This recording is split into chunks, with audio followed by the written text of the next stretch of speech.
ny raha vao fanalanjaza zany moko no resahana dia mazava ho azy hoe ain'olona no ady hevitra ao anatin'izany ary ny atao hoe olona eto dia malagasy amina tapitrisany ka amin'ny fahendrena malagasy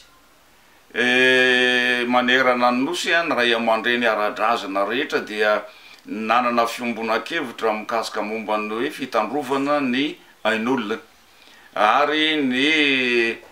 fanampiana ny vahoaka malagasy isa tokantrano na isam-batan'olona amin'ny fiarovana ny ainy. Zay ny fahendrena malagasy zay. Ka io fahendrena malagasy io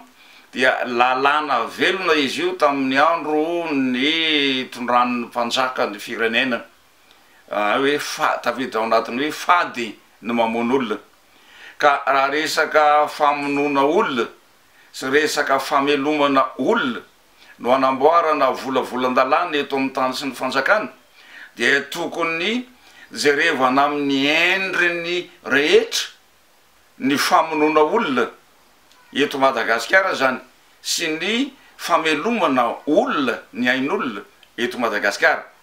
Mafisiko tsara zany zay teniko zay. Raha volavolan-dalàna mahakasika ny famonoana olona eto Madagasikara no anamboarana volavolan-dalàna sy ny hoe famelomana ny ain'olona sy ny fiarovana ny ain'olona eto Madagasikara no anaovana anamboarana volavolan-dalàna dia tsy lafiny anankiray fotsiny mahakasika momba ny fanalanjaza no tokony ho jerevana eo amin'ny lalàna mitondra ny tany sy ny fanjakana. Ary zay no matetika mahatonga amin'ny teny hoe tsy feno ny fahaleovantena ny Madagasikara satria nahoana maro dia maro zany ny endrika isehony famonoana olona eto Madagasikara. Fanalanjaza famonoana olona ny any amin'ny fahampandriana tany eo amin'ny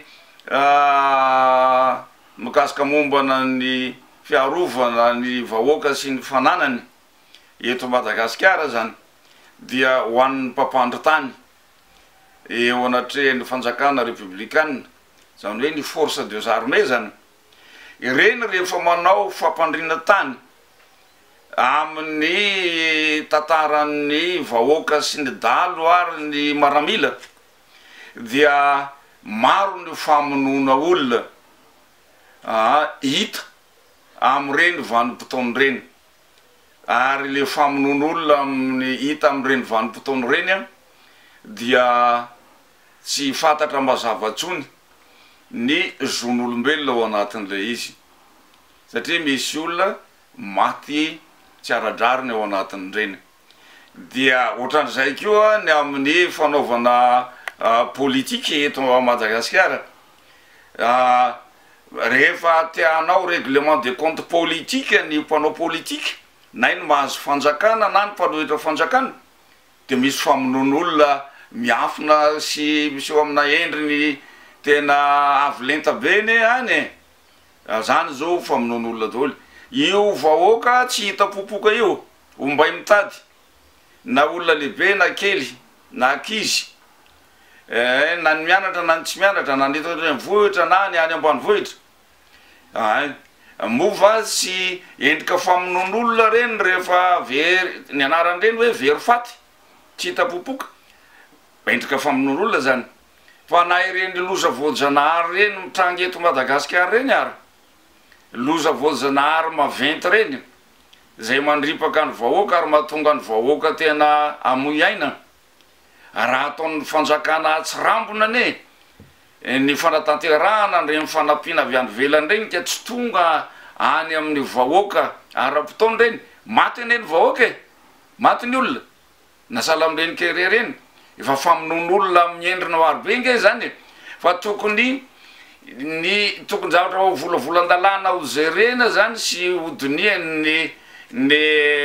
any amin'ny parlemanta na any amin'ny assemblée nationale dia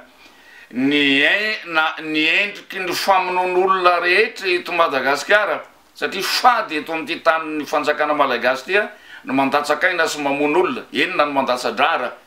dia tokony ho jerena daholo ny toetra sy ny fihetsika mananendrika famonon'olona sy mahafatiny olona tsy amin'ny tokony ho izy na tsy aradrariny dia zany ny tokony ho ataony raha ny zavadoza amiko de zavadoza raha sanatrika tafapetraka zany amin'ny anteny mera pirenena zany hoe lalàna mahazo manala zaza zany ny vehivavy malagasy zavadoza zany satria izao no mahazavadoza azy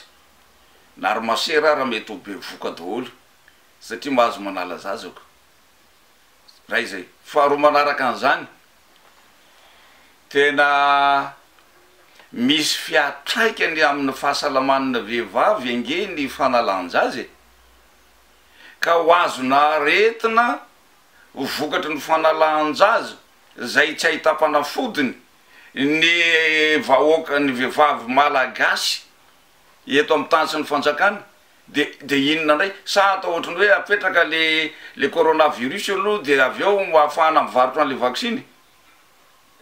zavadoza ny zavatra teraky ny fiatraikan'ny fahasalaman'ny vehivavy malagasy raha ohatra ka ao atao malalaka ohatran'ny hoe fisafidianana didin'akanjo eny an-tsena ho an'ny vehivavy jereva vao malalaka fotsiny ara fisafidianana didin'akanjo eny an-tsena ho an'ny vehivavy de rehefa mitanjaka ny vehivavy satria maniny tsisy lalàna mandrarany vehivavy tsy hanao akanjo fohy kely hitanao zany ka vao maika fa zavatra mahakasika any ainy zavadoza zany ny fiatraikan'io raha ohatra ka lany io lalàna io fa asaingy zao kosa aloha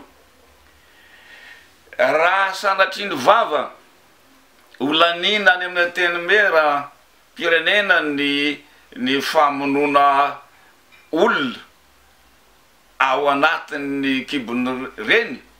dia tsy ilaina ntsony ny fanaovana sora-piakonana any amin'ny lameria tsy ilaina ntsony ny fanaovana sora-piakonana any amin'ny lameria satria maninona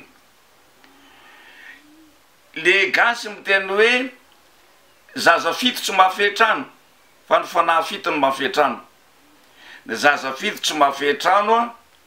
tamin'ny malagasy fanahy fito ny mahafehitrano a tamin'ny malagasy fa am'izao fotoana zao republikana ny lalàna any amin'ny lameria zay fisorata mampiankonana ino no mahafehitrano ino no mitondra ny fanambadiana malagasy zay fipetran'le izy ka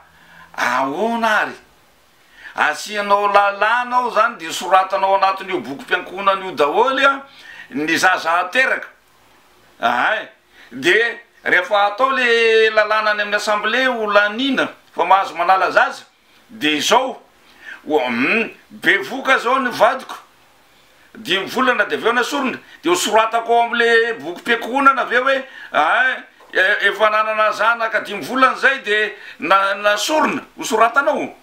miovatra amin'ny lalàna mitondra ny fiainam-bahoaka sy ny maha olona mihitsy raha vo izany no atao any amin'ny assemblée nationale raha izany no lanina any amin'ny assemblée nationale de foany le sora-piakonana ary atao ary amin'ny camera rikatra fa ho vao amin'ny endriny hafa